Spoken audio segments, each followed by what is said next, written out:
Mrs Dolly Begum হুরাইনকে drawing রুমে দেখে পাশ কাটিয়ে রসোই ঘরে চলে গেল। তিনি কেন জানি তাকে পছন্দ করেন না। তার কোনো কিছুই হুরাইন বুঝতে পারে না। সে দস্তানা বিছিয়ে খাবারগুলো সাজাচ্ছে। তার সাথে সাদমানও এসে যোগ দিল। কি করছেন ভাইয়া?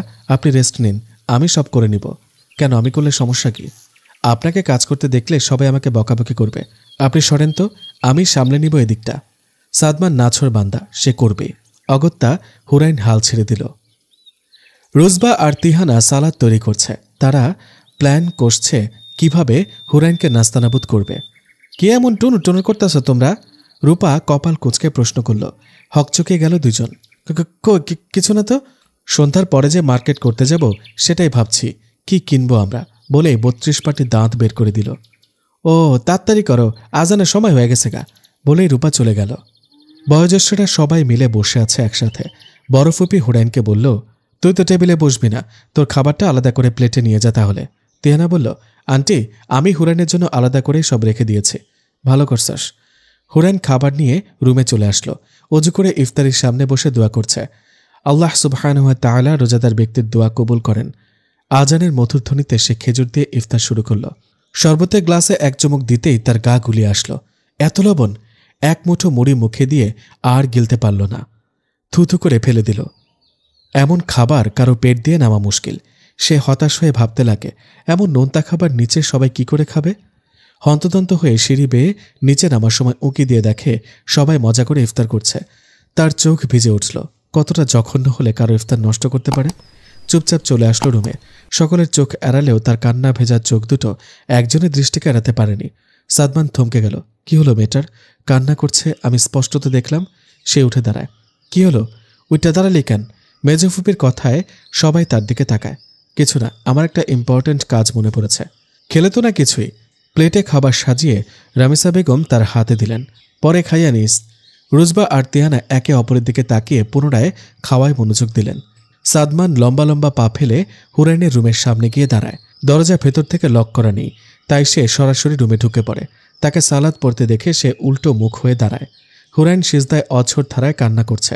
তার কান্না সাদমানের অন্তর কেঁপে ওঠে। টেবিলে সে মুড়ির প্লেট আর শরবতের গ্লাস দেখতে পায়। তাকে সালাদ পড়তে দেখে সাদমান দ্রুত রুম ত্যাগ করে। সন্ধ্যার পরে সবাই নরসিংদী জেলার শহরে যাওয়ার তোড়জোড় চাপছে। বিয়ে উপলক্ষে সবাই কেনাকাটা করবে। হুরাইন সারাদিন রোজা রাখায় ক্লান্ত শরীর নিয়ে জার্নি করতে পারবে না, তাই সে না করে দিয়েছে। রাশেদ তালুকদার বাড়িতে একা, তাই হুরাইন বাড়িতে থাকলে তাদেরও ভরসা। একে একে সবাই দাঁড়িয়ে পড়ল। হুরাইন সদর দরজা চাপিয়ে দাদুর রুমে গিয়ে কিছুক্ষণ গল্প করল। তারপর রুমে এসে এশার নামাজ পড়ে নিল।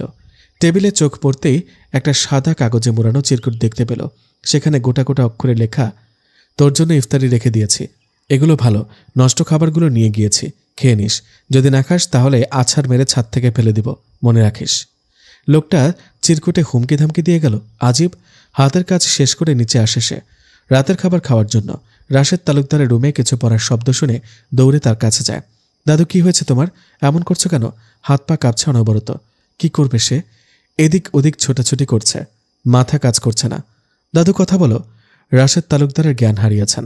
এই পরিস্থিতি তাকে পাগল করে দিচ্ছে। কাকে বলবে সাহায্য করতে? সে দৌড়ে সদর দরজা পেরিয়ে বাইরে এসে দাঁড়ায়। আশেপাশের প্রতিবেশীদের ডাকতে হবে। হন্তদন্ত হয়ে গেটের কাছে আসতে কারোর সাথে ধাক্কা লেগে পড়ে যায় সে। সাদমান ফ্ল্যাশ লাইট জ্বালিয়ে সামনে হুরাইনকে দেখে চোয়াল শক্ত হয়ে আসে তার। এই মেয়ে, এত রাতে বাহিরে দৌড়ছাপ করছিস কেন? সাদমানকে দেখে সে ব্যথা ভুলে গেল, যেন প্রাণ ফিরে পেল। ভাইয়া, দাদু কেমন জানি করছে, বলেই কান্না করছে। দাদুর কি হয়েছে? জানি না, আমি অনেক ডাকাডাকি করেছি, দাদু কথা বলছে না। সে কান্নার জন্য কথা বলতে পারছে না। সাদমান দ্রুত ভিতরে ঢুকে সোজা তার দাদুর রুমে আসে। হাতের পালস চেক করে। সে দ্রুত পানি এনে মাথায় ঢালে। আধ ঘন্টা পরে রাশেদ তালুকদার চোখ মেলে তাকায়। দাদুকে তাকাতে দেখে হুরাইন দৌড়ে গিয়ে ঝাঁপিয়ে পড়ে তার দাদুর বুকে। তুমি এমন করছিলে কেন দাদু? জানো তোমাকে কত ডেকেছি আমি? ভাইয়া না থাকলে আজ কি যে হতো বলো তো? সাদমান অপলক তাকিয়ে আছে বিলাই চোখের শ্যামল মেয়েটার দিকে। ফুলে ফেপে উঠেছে চোখের চারপাশ। বারবার নাক টানছে সে। পাপড়িগুলো ভিজে জুবুথুবু। তার ভীষণ ইচ্ছে করছে ওই মুক্তার দানার মতন পানিগুলোকে বোতলে বন্দি করে রেখে দেওয়ার। তোমার ওই বিলাই চোখ গাঢ় কাজল রেখা থাকলে কেমন হতো? মুচকি হেসে উঠে সে। আজকাল নিজেকে বড্ড অগোছালো লাগে তার, কেমন যেন ছন্ন ছাড়া। নাতনির সেবা পেয়ে রাশেদ তালুকদার অনেকটা সুস্থ বোধ করছেন এখন। তোমার আর কিছু প্রয়োজন হলে ডাক দিও দাদু, কেমন? আমি ড্রয়িং রুমে আছি। বিনিময়ে তিনি মাথা নেড়ে আশ্বস্ত করেন। এদিকে সাদমান ফোনে জরুরি কথা বলছিল। কথা বলার এক পর্যায়ে তার চোখ আটকে যায় সাদা টাইলসের ছোপ ছোপ পায়ের রক্ত দেখে। ভ্রুদয়ে কিঞ্চিত ভাঁজ পড়ে। কল কেটে দিয়ে মোবাইলটা পকেটে পুরে ত্রস্ত পায়ে ড্রয়িং রুমে আসে। থমথমে মুখ। এই মেয়ের কি কোনো কষ্ট নেই? সে মানুষ না রোবট? এদিক ওদিক তাকিয়ে যখন তাকে দেখতে পাচ্ছিল না, তখন সদর দরজার দিকে চোখ যায়। খুঁড়িয়ে পায়ে ঘরে ঢুকছে হুরাইন। দাঁতে দাঁত চেপে বলল, কোথায় গিয়েছিস আবার? বাইরের গেটটা তো দেওয়া হয়নি তখন, তাই একটু বাইরে গিয়েছিলাম। গেটটা মিনমিনিয়ে বলল, তা আমাকে কি বললে হতো না? তুই এত রাতে বাইরে গিয়েছিস, যদি কোনো অঘটন ঘটতো? স্টুপিড। আসলে আমি বুঝতে পারিনি, সরি। এদিকে আয়। হাতের ইশারায় কাছে ডাকলো তাকে। হুরাইন কাচুমাচু মুখ করে সোফার একপাশে এসে দাঁড়ায়। পায়ে কি হয়েছে দেখি। কিছু না ভাইয়া, সামান্য একটু কেটে গেছে। তা তো দেখতেই পাচ্ছি। পা মোজা খুলে স্যাভলন দিয়ে পরিষ্কার করে ব্যান্ডেজ করে নে। আমি উল্টো মুখে দাঁড়িয়ে আছি, তোর দিকে তাকাবো না। আমি পরে করে নিব রুমে গিয়ে। আমার কথার উপর কারো কথা বলা আমি পছন্দ করি না। যা বলছে কর, না হলে আমি করে দেব কিন্তু। ভয়ে বার কয়েক ঢোক গিলে ফেলল সে। নতমুখে ফার্স্ট এড বক্সটা হাতে নিয়ে বসে আছে। এভাবে বসে থাকতে বলেছি আমি? স্টুপিড। আমি ব্যান্ডেজ করতে পারি না, কখনো করিনি। বাজখাই গলায় সাদমান বলল। তা কি পারিস বলতো? বুঝেছি, ঘাটতারামি পারিস, বাঁকা বাঁকা উত্তর দিতে পারিস। আর ধ্যাত, এই বেটাকে এখন কে আসতে বলল? যত সব খালি ধমকাবে। ভাই, তোর মুখে কি ধমকানি ছাড়া আর কোনো কথা নেই? ভাল লাগে না। সব বিপদ একদিনে আসলো। মনে মনে তার গোষ্ঠী উদ্ধার করে দিচ্ছে সে। এই, তুই বিড়বিড় করে কি বলছিস রে? কই, কিছু না তো। আমি যে স্পষ্ট শুনলাম। যাক গিয়ে, মোবাইলে ভিডিওটা অন করে দিয়েছি, দেখে দেখে করে নে। আমি আসছি। সাদমান চলে যাওয়াতে হুরাইন স্বস্তির নিঃশ্বাস ছাড়ল। পা মোজাটা টান দিয়ে খুলে ফেলল। ইস, কতটুকু কেটেছে। ভালোভাবে কাটা স্থান পরিষ্কার করে ব্যান্ডেজ করে নিল। মনে মনে শুকরিয়া আদায় করে বলল, আলহামদুলিল্লাহ, অবশেষে কাজটা সফলভাবে করতে পেরেছে। আল্লাহ সুবহানাহু ওয়া তাআলা ওনাকে দিনের সহি বুঝ দান করুক। দাদুর রুমে একবার উঁকি দিয়ে দেখি কোনো দরকার কিনা। দাদু তো ঘুমাচ্ছে, আমিও একটু বিশ্রাম নিই এই ফাঁকে। এই বলে সে ধীর পায়ে রুমে এসে কিটি আর তুলতুল পাখিকে খাবার দিয়ে দরজা এঁটে দেয়। ব্যথায় পা ফুলে গিয়েছে। ক্লান্ত শরীরটা বিছানায় এলিয়ে দিতেই গভীর ঘুমের তলদেশে ডুবে গেল। সাদমান ড্রয়িং রুমে হুরাইনকে দেখতে না পেয়ে তার দাদুর রুমে চলে যায়। সেখানেও নেই। তাই সে 3 তলায় এসে দেখে দরজা লক করা। স্ট্রেঞ্জ, একটা ধন্যবাদ তো দিতে পারত এই মেয়ে। আরও একটি সকালের উদয় হলো। রাফারা মর্নিং ওয়াকে বের হয়েছে আজকে, শুধু হুরাইন বাদে। তিতিন লাফিয়ে লাফিয়ে এদিক ওদিকে ছুটছে, কারণ এমন সুন্দর মেঠো পথ সে আগে দেখেনি। রোজবা সাদমানের পাশাপাশি হেঁটে চলছে। মাঝে মধ্যে একটা দুইটা প্রশ্ন করে বসছে। তিহানা আর রূপাকে কোনো পাত্তাই দিচ্ছে না কথা বলতে, তাই দুজন মুখ ফুলিয়ে চুপচাপ হাঁটছে। সাইমা আর আদিল গল্প করতে করতে হাঁটছে। রাফা মাঝে মধ্যে রাস্তা দাঁড়িয়ে পোজ দিয়ে ছবি তুলছে সবার। ফাহিম আর হিমেল আগে আগে চলছে। উদ্দেশ্য খেজুরের রস খাবে, তাই সব ব্যবস্থা করার জন্য আগে আগে চলে গিয়েছে দুজন। জাইমা ভিডিও করছে, কারণ টিকটকে আপলোড করতে হবে তো। এদিকে মিসেস ডলি হুরাইনের রুমে এসে তার মুখোমুখি বসে আছেন। হুরাইন নতজানু হয়ে বসে আছে। কেন জানি তাকে অনেক ভয় পায় সে। তিনি কিছুক্ষণ তাকিয়ে থেকে উঠে দাঁড়ান, চুপচাপ ধূপধাপ পা ফেলে চলে যায়। যাওয়ার আগে আরেকবার পিছনে ফিরে তাকে পরখ করতেই দুজনের চোখাচোখি হয়। হুরাইন চোখ নামিয়ে ফেলে সাথে সাথে। মিসেস ডলি তার রুমে পায়চারি করছেন আর কিছু ভাবছেন। মেহের তালুকদার রুমে ঢুকে ভ্রু কুঁচকে বলেন, কি ভাবছ এভাবে শুনি? স্বামীর কথায় থমকে দাঁড়ায়। দাঁতে দাঁত চেপে সামনে দাঁড়িয়ে বলে, কি আর হতে বাকি রেখেছ তোমরা? আমি এই মেয়েকে নিতে পারছি না আর। মিহির, আমি শেষ করে দিব তাকে, শেষ করে দিব বলে 2 হাত দিয়ে চুল খামচে ধরে বসে পড়েন। মিহির দৌড়ে এসে স্ত্রীকে শান্ত করার চেষ্টা করছেন। দেখো ডলি, এই বাচ্চা মেয়েটার তো কোনো দোষ নেই বলো। তুমি কিচ্ছু করবে না ওর। একটা ফুলের মতো নিষ্পাপ মেয়ে সে। তুমি ওর হয়ে সাফাই গাইছ? ওয়াই মিহির? আমার থেকে তার স্থানটা তোমার কাছে বেশি ইম্পর্ট্যান্ট। তুমি ভুল বুঝছো ডলি। দোষ যাদের, তারা তো তাদের শাস্তি পেয়েছে বলো। ওর অস্তিত্বও মুছে দেব আমি। মনে মনে ছক কষে নেন তিনি। মুখে হাসির লেশ ঝুলিয়ে বললেন, ওকে, চেষ্টা করব। মেয়েটার জীবনে বড় কোনো ঝড় আসার আগেই তাকে সরিয়ে ফেলতে হবে। এমন সুন্দর একটা জীবনে কলঙ্ক কিছুতেই হতে দিতে পারে না। আমারও তো 3টে সন্তান আছে। অন্যের ক্ষতি করার আগে 10 বার ভাবা উচিত। তিনিও মুখে হাসির লেশ ফুটিয়ে তোলেন। অন্যদিকে কাজিন দল মিলে খেজুরের রস পেট পুড়ে খেয়ে চাকা ক্ষেতের আইলে বসে আছে। সাদমান জরুরি কাজ আছে বলে চলে গিয়েছে কোথাও। হিমেল গানের সুর তুলল, সাথে সকলে তাল মিলাচ্ছে। সাইরেন গানের সুর ভেসে ভেসে দূর বেঠো পথ ধরে যেন হাঁটছে। খাঁকি গলায় হাঁক ফুঁকছে জিলাপি বিক্রেতা। আদিল ঠোঙা ভরে জিলাপি কিনে নিল। মিষ্টির রসে পূর্ণ জিলাপির মুচমুচে আওয়াজে চারপাশে মাদল বাজছে, পাশাপাশি আনন্দ আর হাসি। ফিরতি পথে নিরে ফিরে আসলো সবাই। অনেক কাজ যে বাকি এখনো। কালকে হলুদ অনুষ্ঠান, আজকে সবকিছু গুছিয়ে নিতে হবে। ড্রয়িং রুমে আরেক দফা আড্ডার মিছিল বসল। হুরাইন কেটি আর তুলতুলকে নিয়ে সিঁড়ি দিয়ে নিচে নেমে তিতিনের পাশে এসে দাঁড়ালো। তিতিন উৎফুল্ল কণ্ঠে বলল, সখী, তুমি তো যাওনি আমাদের সাথে, জানো আমরা অনেক মজা করেছি। তাই? তুমি মিস করেছো সখী। কিরে, তোর পা এমন কেন? হিমেল জিজ্ঞেস করল। আলহামদুলিল্লাহ, এখন ব্যথাটা একটু কমেছে। বইন, দুনিয়ার যত অসুখ আল্লাহ তোরেই দিছে, একদিনও ভালো থাকতে পারিস না তুই? কোনো না কোনো ঝামেলায় জড়িয়ে পড়িস তুই। জাইমা মুখ বাঁকা করে কথাগুলো বলল। কি বলছিস সেসব তুই? অসুস্থতায় কি কারো হাত থাকে? আল্লাহ দিয়েছে, সে কি করবে? সাইমা ধমক দিল তাকে। কি জানি বাপু, আমরাও তো আছি, আমাদের কয়দিন দেখেছ অসুস্থ হতে? দেখো গিয়ে গোপনে হুজুরনিদের তলে তলে কত কাজ চলে। রোজবা হাসতে হাসতে কথাগুলো যে অপমান করে বলল তা হুরেন বুঝতে পেরেছে। রাফা আজকে চুপ হয়ে আছে। সে বলল, বাদ দে তো এসব, প্ল্যানিং কর, কি করবি? হুরাইন থমথমে মুখে রাফার দিকে তাকিয়ে আছে। সে যে তাকে নীরবে অপমান করল বিষয়টা ধরতে পেরেছে। আজ 2 দিন ধরে কেন জানি সেও তাকে এড়িয়ে চলছে। হয়তো জেঠিয়াম্মা নিষেধ করে দিয়েছে কথা বলতে। ব্যস্ত ভঙ্গিতে পোষা প্রাণী দুটিকে নিয়ে বাড়ির পেছনটা এসে দাঁড়ায়। মাঝে মধ্যে নিজেকে খুব একা লাগে তার। কেন জানি মনে হয় তার আপন কিছুর বড্ড অভাব। এত এত মানুষ থাকা সত্ত্বেও তার নিজেকে পর লাগে ভীষণভাবে। দেওয়ালে পিঠ ঠেকিয়ে কিটি আর তুলতুল পাখির খেলা দেখছে। কিরে, এখানে একা একা দাঁড়িয়ে কি করছিস শুনি? বিরক্ত হয় সে। যেখানে যাই এই লোকটা হাজির হয়ে যায় কিভাবে জানো? সে তো তাকে দেখেনি তখন, এখন কোথা থেকে এসে বান্দা হাজির ধমকাতে? খরতর গলায় বলল, দেখছেন না কিটি আর তুলতুলকে নিয়ে এসেছি। ও, আমার সাথে চল। কোথায় চলবো আজিব? ঘুরতে যাব, তাড়াতাড়ি চল। মাথা ঠিক আছে আপনার? আমি নন মাহারামদের সাথে কোথাও যাব না। কিঞ্চিত কপাল কুঁচকে এলো তার, তবে আগের মতনই বলল, চাচাও যাবে, এখন চল। আব্বু তো আমাকে কিছু বলেনি, আর আমি এখন কোথাও যাব না। সাদমান দেওয়ালে হাত রেখে চোয়াল শক্ত করে বলল, তুই যাবি, তোর ঘাড় যাবে, চল আমার সাথে। হুরাইন কিছুক্ষণ চুপ থেকে বলল, বোরকানিকা পরে আসেনি, যেতে পারবো না কোথাও এখন। তার দরকার নেই, আমি নিয়ে আসছি, এই ধর, তাড়াতাড়ি পরে নে। হা করে তাকিয়ে আছে সে। এই লোকের মতিগতি বুঝে উঠতে পারছে না। বলা নেই কওয়া নেই, কোথায় যাবে ঘুরতে? যেভাবে হা করে আছিস মশা ঢুকবে বোন, তাড়াতাড়ি কর। তুলতুল পাখি আর কিটিকে কোলে তুলে হন হন করে চলে গেল।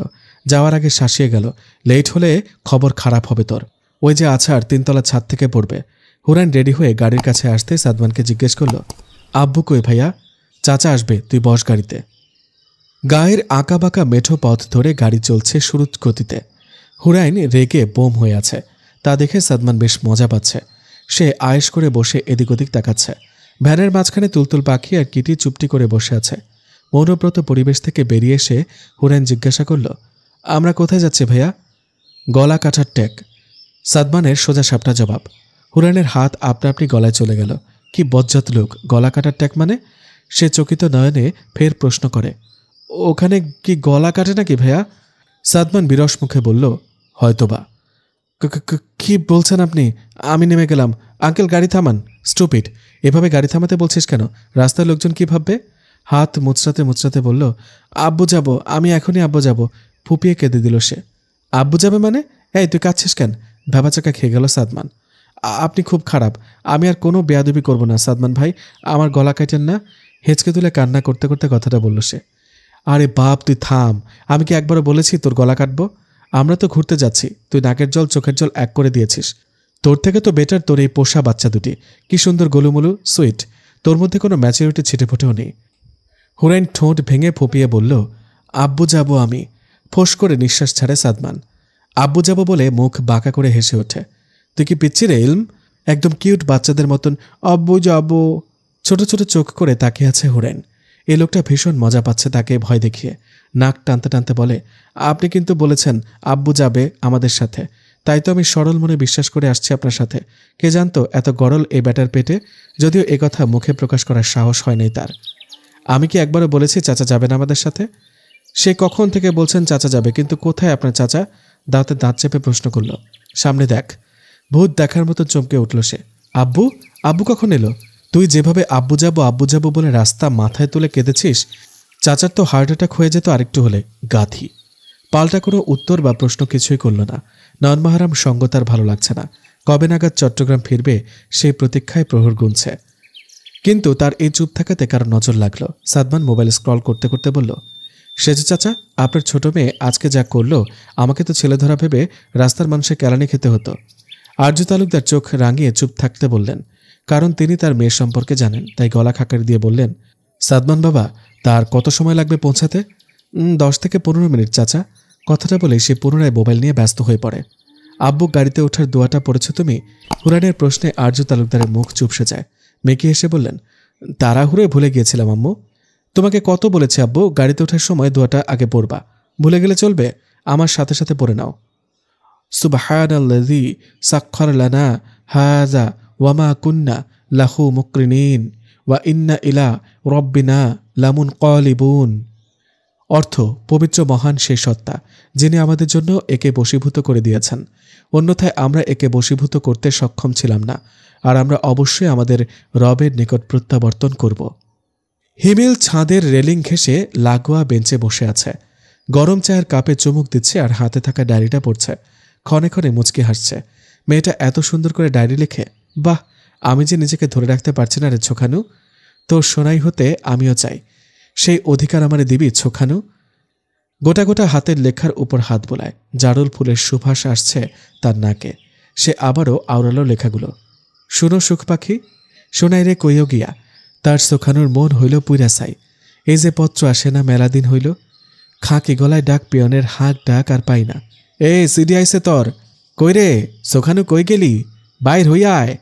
আমি তাল পাতার নর বরে দরজাখানার ক্যার ক্যার শব্দ লইয়া খড়খড়া রইদ পা মেল্লা দৌড়েয়া যায় না আর। তারে যাইয়া বইল গিয়া গঞ্জ থেকে 400 আনা পয়সা দিয়া লাল বেনারসির কাতান শাড়ি আর কাছে চুরি আনতে। আলতা পায়ে লাল ফিতা বাঁধা বেনুনিতে সাজুম মন মতো কইরা। তুমি বাপু তারে কইও গিয়া, মুসমুসে জিলাপি আর কদমা মুয়া না আনলে সোখানুর মন ভাঙবে না। তারে বইল, আমার এখন যে মেলা যত্ন নিতে হইব, মেজ বানাইব ঘরে, মাটির টুপাটুলি শিকাই যেন আনে কিন্না, না হইলে বাপু আমি উদাস দুপুরে ঘর সারিমু, ফিররা আমুনা এইহানে। ডায়েরির 1 পৃষ্ঠা। পরের পৃষ্ঠায় নিজেকে নিয়ে গেল ধলাই বিলের মাছি রূপে। আবৃত্তি সুরে বলতে থাকল, মাঝি তোমার নাই আমারে নিবা, মেলা দিনের স্বাদ জাগেছে মনে, নাই কইরা নদীর ওই পারে যামু, ধলাই বিলের পদ্ম তৈলা মালা গাথুম, নাও না মাঝি আমারে তোমার নাই, বৈঠাখানা দাও না হাতে। মাঝি, আরে ও মাঝি, এই পারে আইও না, সর্ষে তেলের জল পাই আর তেঁতুলের টক রাইখাছি, মুড়ি মাখা খাইবা মাঝি, বিনিময়ে তোমার ওই বৈঠাখানা আমায় দিবা, নলেন গুড়ের সন্দেশ আর মালপোয়া পিঠা খাইতে দিমু, আমার একটু নাই নাও না মাঝি, 7 পয়সার বালাখানে নিয়া নাও, পাকনা পেয়ারা আর লবণ মরিচ বাটনার থুরমুসির বর্তা খাওয়ামু, আমারে তোমার নায়ে কইরা একটা দিন দাও না মাঝি, চাল ভাজা চাশনি পাতায়, সাথে দিমু লঙ্কা আর মুসমুসে রসুন ভাজা, নিবা মাঝি আমারে তোমার ওই ছোট্ট নায়ে।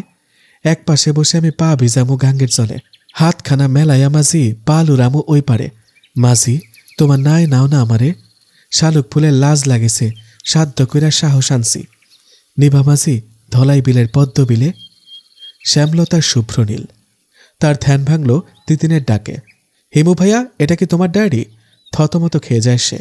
এখন লুকাতে পারবে না, তাই মেকি হাসি ঝুলিয়ে বলল, এটা ডিপার্টমেন্টের নোটস, ফ্রেন্ডের কাছ থেকে এনেছি পড়ার জন্য। তিতিনের কোনো প্রতিক্রিয়া না দেখে সে আবারও বলল, চা খাবে? মাথা 2 দিকে নাড়িয়ে জবাব দেয়, না। আচ্ছা নিচে চলো। আমি এখন নিচে যাব। আমি যাব না, তুমি যাও। কথাটা বলেই দোলনায় বসে পড়ে। অগত্যা সে ডায়েরিটা নিয়ে চুপি চুপি যেখান থেকে এনেছে সেখানে রেখে চলে যায়। তবে আফসোস রয়ে গেল পরের পৃষ্ঠাগুলো পড়ার। অন্যদিকে, আব্বু এখানে কেন আসলাম আমরা? হুরাইনের কৌতূহলী কথার পৃষ্ঠে আরজু তালুকদার জবাব দিলেন, এই গ্রামে আমার নানুর বাড়ি, তোমার রাফা আপুর বিয়ে উপলক্ষে আমরা দাওয়াত দিতে এসেছি। বুঝলাম, কিন্তু আমাকে? তাকে কথার মাঝপথে থামিয়ে দিয়ে সাদমান বলল, তোকে না আনলে তো আবার কেঁদে কেটে ভাসিয়ে দিতিস আমাদের, মুখ ফুলিয়ে বাড়ির পেছনে দাঁড়িয়ে থাকতি, তাই নিয়ে এসেছি। কথাটি বলেই ফোঁস করে দম ছাড়ে।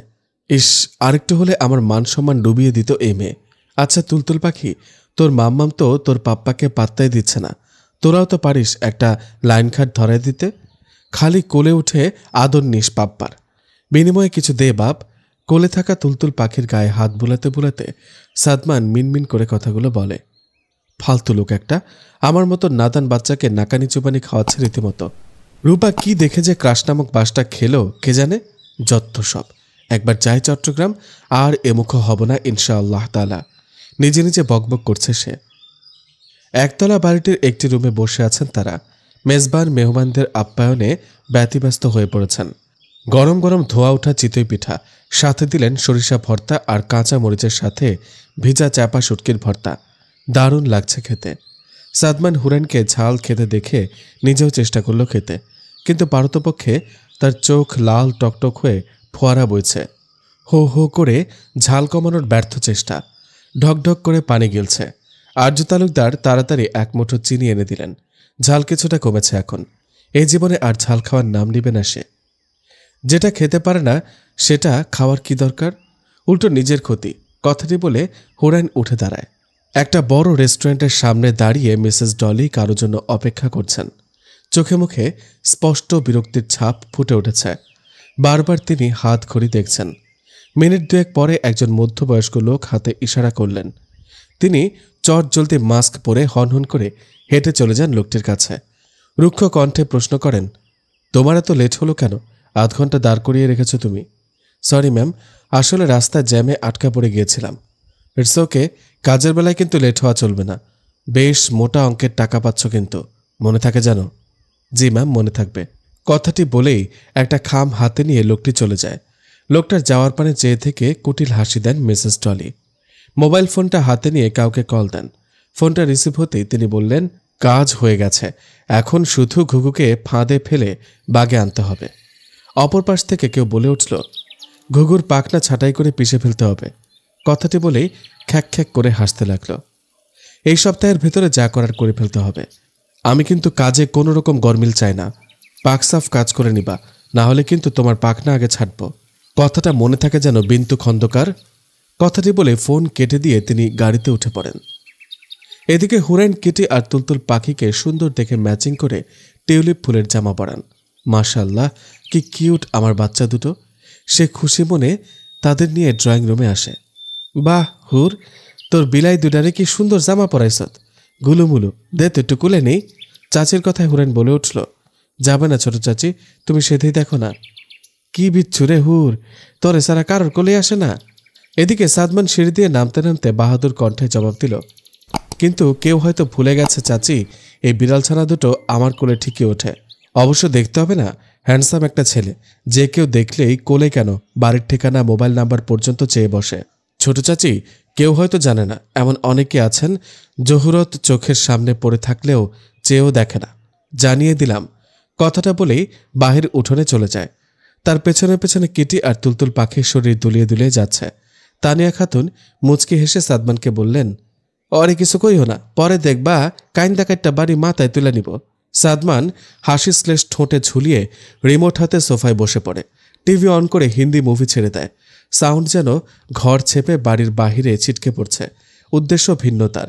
রাশেদ তালুকদার ঘুম থেকে লাফিয়ে ওঠে, খড়খড়া গলায় হাঁক দিল, ক্যাডা এত সাউন্ড দিয়া টিভি দেখে, মানুষের ঘুমের ডিস্টার্ব করে। লাঠি হাতে চশমাটা পরে বাইরে এসে বড় নাতিকে দেখে বলে, আহা সাদমান দাদু ভাই, দিলা তো গুমডা বাইঙ্গা, সাউন্ড একটু কমায় দাও। রাশেদ তালুকদারের কথায় তার কোনো হোলদোল নাই। সে হাসি হাসি মুখে টিভির দিকে ইশারা করে বলল, দাদু দেখো তো এই মেয়েটাকে তোমার পছন্দ হয় কিনা। রাশেদ তালুকদার একবার তাকিয়ে চোখ ফিরিয়ে নেয়। আস্তাগফিরুল্লাহ, এইসব কি দাদু ভাই, এমন উজলা নাত বউ আমি মানতাম না। মাইয়া হইব নম্র ভদ্দর, মাতাত নাই কাফর খ্যাক। সাদমান ৩২ কপাটি দাঁত বের করে হেসে উঠল। কি বলো দাদু, এখন তো এমন মডার্ন মেয়েই মানুষ চায়।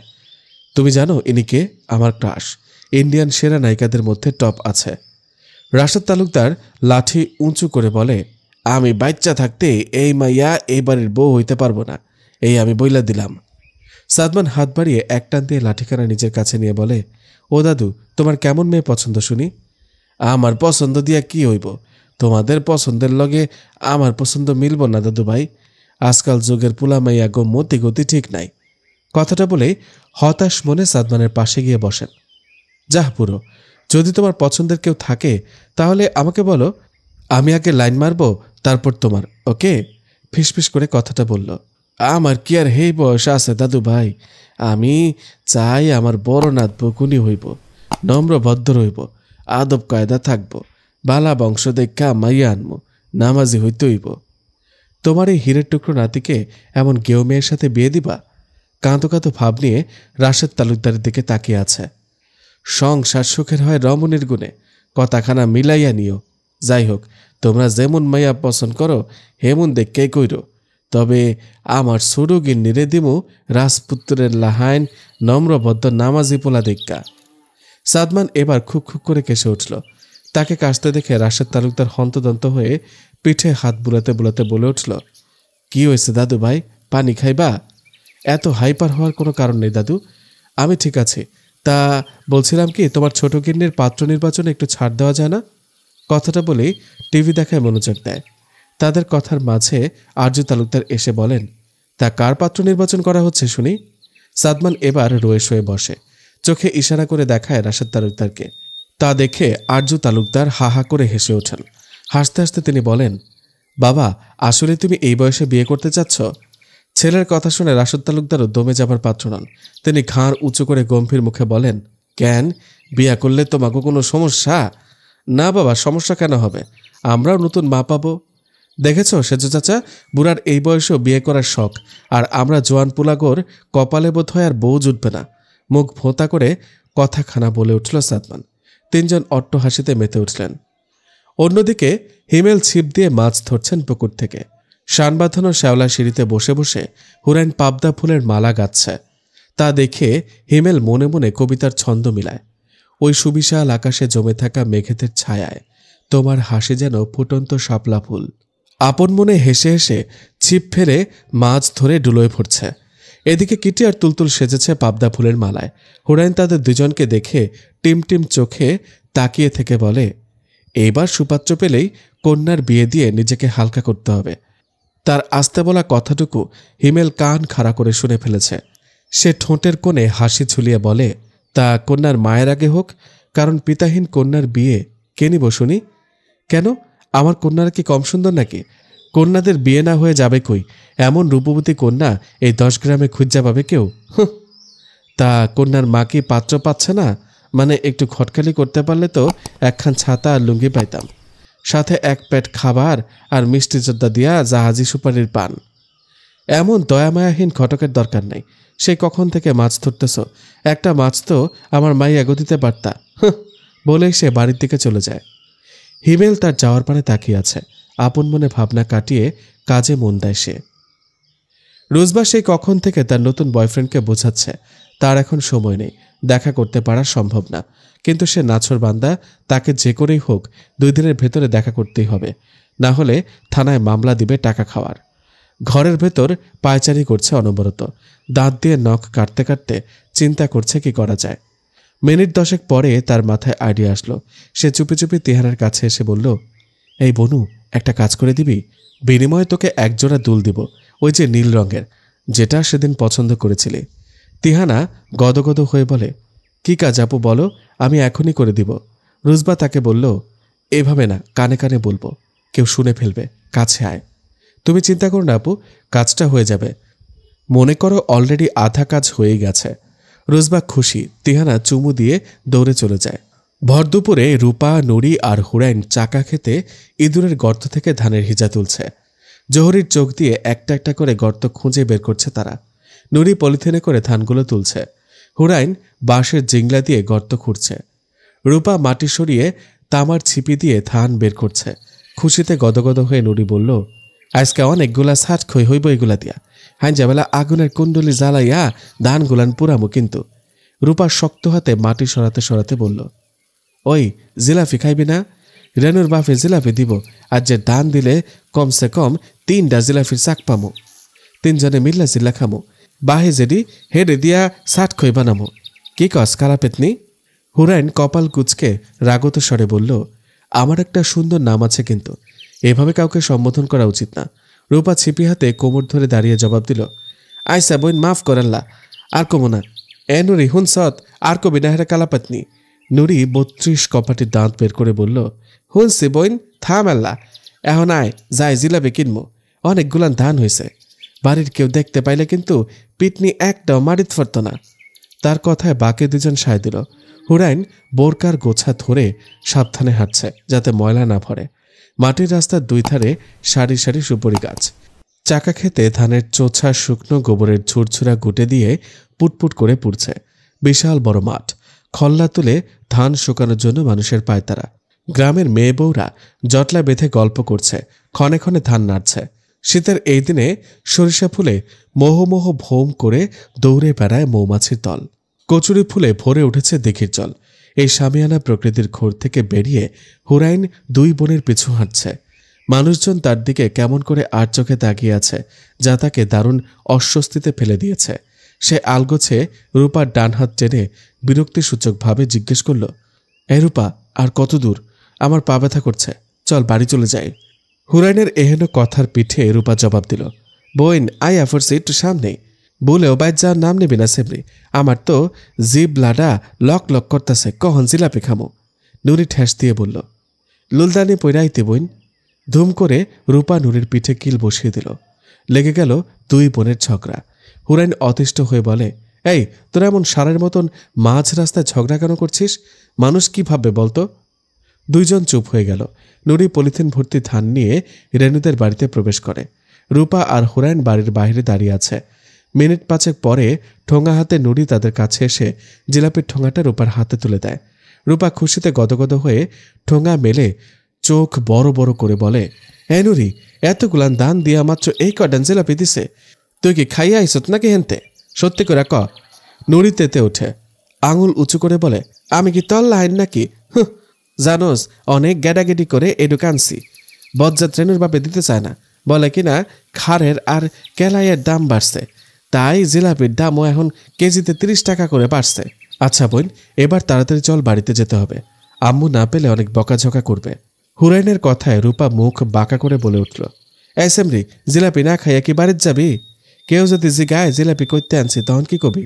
হন, আমরা বাড়ির পিছন দিকটা দিয়া ঢুকমু, বুঝছস? পুষ্কুনির সাইডের মার সাত বইয়া খাইয়া পরে হাত পা ভালো করে ধুইয়া ঘরে যাবো কিন্তু। রূপার কথায় দুইজন সায় দিল। লম্বা লম্বা পা ফেলে খুব সাবধানে বাড়ির পেছনে পুকুরের ধার ঘেঁষে তৈরি মারছায় তিনজন বসে পড়ল। ঠোঙা খুলে সমান ভাগে জিলাপি ভাগ করল। এখন খাওয়ার পালা। কিন্তু তাদের এই সুন্দর মুহূর্তটাকে ভেস্তে দিল সাদমান। তারা যখন চুপি চুপি পেছনের দিক থেকে গেট দিয়ে ঢুকছিল, তখন সে বেলকনিতে ছিল। তাদের এমন ভাবসাব দেখে কিছু আন্দাজ করে সে দ্রুত নেমে আসে পেছন সাইডে। বিষয়টা একটু খতিয়ে দেখতেই সশরীরে এখানে দাঁড়িয়ে আছে। কিরে, তোরা চোরের মতো পেছন দিক দিয়ে বাড়িতে ঢুকে এখানে কি করছিস? যদিও সে সবটাই জানে, তবুও বুঝতে দিল না। ভ্রুজোড়া আর ভাঁজ করে গম্ভীর মুখে দাঁড়িয়ে রইল। পুরুষালী কণ্ঠ শুনে তিনজন হকচকে ওঠে। পিছু ফিরে সাদমানকে দেখে ভূত দেখার মতন অবস্থা তাদের। হুরাইন দুয়া দরুদ পাঠ করছে। রূপা আর নুরি ভয়ে ঢোক গিলছে। কাঁপা কাঁপা হাতে ঠোঙাটা হুরাইন হিজাবের নিচে লুকালেও শেষ রক্ষা হলো না। সাদমান ধমক দিয়ে বলল, লুকিয়ে লাভ নেই, আমি দেখে ফেলেছি, সো বের কর। কি ওটা? অগত্যা দাঁতে দাঁত চেপে হুরাইন বলল, কি আজীব, আমরা কি এমন করেছি যে আমাদের ধমকাচ্ছেন? এই ধরুন ঠোঙা। গাল ফুলিয়ে উঠে দাঁড়ায় সে। সাথে বাকি দুজনে মাথা নিচে করে উঠে দাঁড়ায়। সাদমান রুষ্ট কণ্ঠে বলল, এক পাও নড়বি না। যদি নড়িস তাহলে কিন্তু বাড়িতে বলে দেব। তারপর তোদের সাথে কি হবে তা তোরা বুঝে নিস। অসার হয়ে আসা পা দুটি থমকে দাঁড়িয়ে আছে তারা। মনে মনে সাদমানের গোষ্ঠী উদ্ধার করে দেয় তারা। যদিও তারা সেই গোষ্ঠীর মধ্যেই, তবুও আপাতত শান্তি। সাদমান মুচকি হেসে ঠোঙা মেলে জিলাপি দেখে হেসে ওঠে। মজা পাচ্ছে সে তাদের ভোঁতা মুখ দেখে। আর একটু জ্বালানোর জন্য বলল, তা এগুলা কার বাড়ি থেকে চুরি করেছিস তোরা, নাকি দিনে দুপুরে ডাকাতি করেছিস? অবশ্য তোদের এখানে একজন তো এসবের মাস্টার মাইন্ড লিডার। চুরিবিদ্যায় তাকে অস্কারটা পাইয়ে দিতে হবে। এবার বুঝেছি। কথাটা বলেই উপরের মাড়ির গজ দাঁত বের করে হাসতে লাগলো। হুরাইন বুঝতে পেরেছে তাকে উদ্দেশ্য করে কথাগুলো বলছে লোকটা, তবুও চুপ থাকলো। কারণ এই লোকের মুখে লাগাম নেই, কখন কি বলে দেয় কে জানে। সাদমান জিলাপির পিসে কামড় দিয়ে মুখে পুরে মুড়মুড় শব্দ করে খাচ্ছে। আধ পিস খেয়ে ঠোঙাটা নুরির হাতে দিয়ে বলল, চাইলে পুরোটাই খেতে পারতাম, বাট আমি কারোর কষ্টকে বৃথা যেতে দিতে পারি না। বাকিটা তোরা তিনজন খেয়ে নিস। তোদের একজন যেভাবে বদদোয়া দিচ্ছে, না জানি পেট খারাপ হয়, বুঝলি রূপা? রূপা আন্দাজে মাথা নাড়ায়। সে বুঝেছে। সাদমান চলে যাওয়ার পরে তিনজন কাঁদো কাঁদো মুখে যা আসছে তাই বলে যাচ্ছে। বোন, এই তোর বাস খাওয়া লোকটাই দেখছিস কি করলো? শোন, তোকে আমি বলি, দেখিস বোন, এই বেটার বউ জানি কে হয়। তার কথা ভেবে আমার মন কেঁদে উঠছে। বেচারের জন্য আমি দোয়া করি, বুঝেছিস, যাতে তাকে উচিত শিক্ষা দিতে পারে। হুরাইনের কথার ভাঁজে রূপা কানে কানে বলল, দোয়া করিস যাতে আমি হই, তাইলে 2টা পিস জিলাপি বেশি দিমু তোরে। এদিকে রুজবা আর তিহানা এসেছে রুজবার নতুন বয়ফ্রেন্ড হিসামের সাথে দেখা করতে। তিহানাকে সব শিখিয়ে পড়িয়ে এনেছে রুজবা। কি বলতে হবে সব। দুজনেই মাস্ক পরেছে, কারণ কেউ দেখে ফেললে কেলেঙ্কারি হয়ে যাবে। আধ ঘন্টা দাঁড়িয়ে থাকার পরেও যখন দেখে সে আসছে না, তখন রুজবা হিসামকে কল দেয়। কল রিসিভ হতেই দাঁতে দাঁত চেপে বলল, কোথায় তুমি? 1 ঘন্টা হলো দাঁড়িয়ে আছি, 5 মিনিট কি আধা ঘন্টাও শেষ হয় না তোমার? আমি চলে যাচ্ছি, ওকে? অপর পাশ থেকে জবাব এলো, জান, এই তো আয়সা পড়ছি। হলুদ জামা পরনের মায়াটা কি তুমি? রুজবা সহসায় বলল, জি। অপর পাশ থেকে ছেলেটা হাসি খুশি মুখে জবাব দিল, রেস্টুরেন্টে ঢুকে পড়ো, আমি তোমার পেছনেই। কথাটা বলে ফোনটা কেটে দিল। রুজবা তিহানাকে নিয়ে বিরক্তি মুখে রেস্টুরেন্টে ঢুকে পেছনের দিকে গিয়ে বসল। তখনই টুং করে তার মোবাইলে টেক্সট আসলো, কি খাবে জান? হাতে সময় কম, এখন কিচ্ছু খাবো না, তুমি সামনে আসো। কথাটা লিখে সেন্ড করে দিল। তিহানা রুজবাকে দেখিয়ে বলে, আপু, এই তেল চুকচুকে মাথা সীতা করা লাল শার্ট পরনের ছেলেটাই বোধহয় তোমার বয়ফ্রেন্ড। তিহানার কথায় রুজবা খানিক ভাব নিয়ে বলল, তোর কি মনে হয় তিহানা, আমার রুচি এত বাজে? জহুরের চোখ আমার, বুঝেছিস? আজ অবধি যারাই পেছনে লাইন মেরেছে প্রত্যেকটা হীরের টুকরা। কথাটা শেষ হতে না হতে সে ছেলেটি তাকে হাত বাড়িয়ে বলল, হাই, আমি হিসাম, আর তুমি রুজবা রায়হানা, রাইট? রুজবা একবার তিহানার দিকে তাকাচ্ছে আর একবার ছেলেটির দিকে। তার মুখ পানসুটে হয়ে আসছে। হাতের মোবাইলটার লক খুলে দ্রুত হিসাম আহমেদ আইডিতে ঢুকে প্রোফাইল পিকটা ছেলেটার দিকে বাড়িয়ে দেয়। ইনি কে তাহলে? হিসাম দাঁত বের করে বলে, এইটা তো একজন সেলিব্রিটি টিকটকারের পিকচার ডিপি দিয়েছে। আমার তার টিকটক অনেক ভালো লাগে। কথা বলেই তাদের সামনে চেয়ারে বসে পড়ল। রুজবা যেন 140 ভোল্টের শক খেল। এত বড় ধোকা! এ যেন রীতিমতো চোরের উপর বাটপাড়ি। কাঁদো কাঁদো মুখে তিহানাকে বলল, যা বলার বলে বিদায় করবইন, আমার মাথা ঘুরছে, প্রেশার বেড়ে গেছে আমার। অনেকক্ষণ বকবক করে তিহানা ক্লান্ত হয়ে পড়েছে। নাছরবান্দা ছেলেটাকে অনেক কষ্ট করে বুঝিয়ে সুঝিয়েও বিদায় করতে পারছে না। রুজবা কাট কাট গলায় জবাব দিল, তুই ফেক পিকচার দিয়ে প্রেম করছস, আবার আমার নামে মামলা দিবি? ওয়েট কর, আমি এক্ষুনি তোর নামে কেস করবো প্রেমে ধোঁকা দেওয়ার। দেশের নারীর কত ক্ষমতা তুই জানিস? তোরে তো আমি বলেই জুতা খুলে হাতে নেয় সে। ছেলেটা ভয়ে দৌড়ে পালিয়ে যায়। আর যাই হোক, মেয়েদের হাতে মায়ের খেলে পুরুষ জাতির কলঙ্ক হবে, তা তো হতে দেওয়া যায় না। মানবতা আজও আছে, ভাবা যায়। রুজবা ঠকঠক করে বোতলে ছিপি খুলে পানি খেয়ে স্বস্তির নিঃশ্বাস ছাড়ে। তিয়ানাকে উদ্দেশ্য করে বলে উঠল, বাপরে, জীবনে আর প্রেম করবো না আমি। রুজবা অসহায় মুখে কথাটা বলল। আজকে জন্মের শিক্ষা হয়েছে তার। হ্যাঁ, বাড়িতে গেলেই না সাদমান ভাইয়ের পেছনে ঘুরঘুর করব। মনে মনে কথাটি বললেও মুখে শ্লেষ হাসি ঝুলিয়ে বলল, মনে থাকে যেন। ড্রয়িং রুমে বসে চা খাচ্ছিল হুরাইন।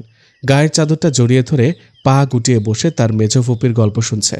রাহেলা খাতুন গল্প বলতে গিয়ে আবেগাপ্লুত হয়ে কান্নার আঁচ তুলছেন ক্ষণে ক্ষণে।